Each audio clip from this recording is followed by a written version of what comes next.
My name's Jason Cook. This is my wife, Alison. This is kind of our story.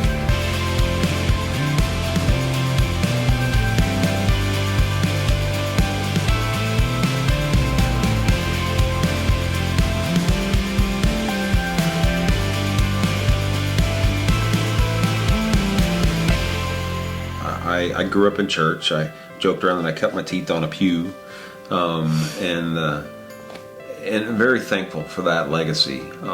Generations of people praying and leaving that lasting impression. However, it was rather strict, and there was a piece of that puzzle that it was very rule driven, and so much so that I remember just praying once that God would take me home, would kill me in a car accident, however that is, because I came out of an environment that was so ready, so very much that I knew where I was at, and I knew that as soon as I get back to my routine in my life, that it would be a struggle to stay and maintain that high. And it wasn't until years later that I think I understood grace, or at least started to. It's more about the journey and the impact and finding how God relates to His people and through His family and through His relationships, and through your friends and through your children, and understanding that all ties into our walk with Christ. And it's not just about those rules and checking off the next box. And so that happened much later in life, after college. And it really changed from a matter of the regimen of, man, I gotta get here. I can't miss Sunday school. I can't miss church. I gotta do this. I gotta check this box. To more about knowing Him and knowing how He created me and how He placed the other pieces, like my wife, in my life to show me Christ.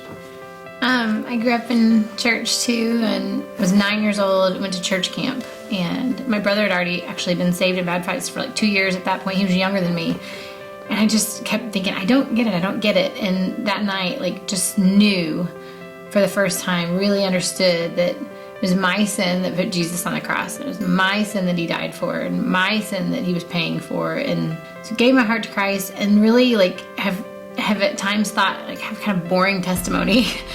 And was really in my 20s before I realized that it's not boring. It's my testimony.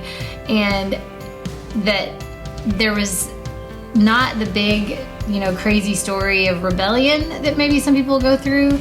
But there was still sin. And that the sin that 9-year-old repented of was the sins I'd done to that point, and all the sins to come after, including self-righteousness and thinking that I could do any of this on my own. And so when I realized that, I really started to understand grace a little better. So our community group now has been a big part of understanding how to walk with other believers and being able to raise kids alongside them. And it's really made that relationship part of being a believer hit home in a new way. And He's just good. We've been through a lot in our marriage. Some really hard times and some really good.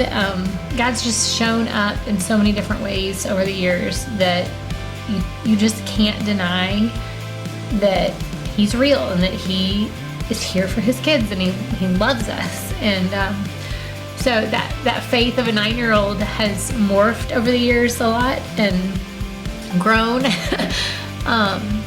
into something that I just can't imagine life without.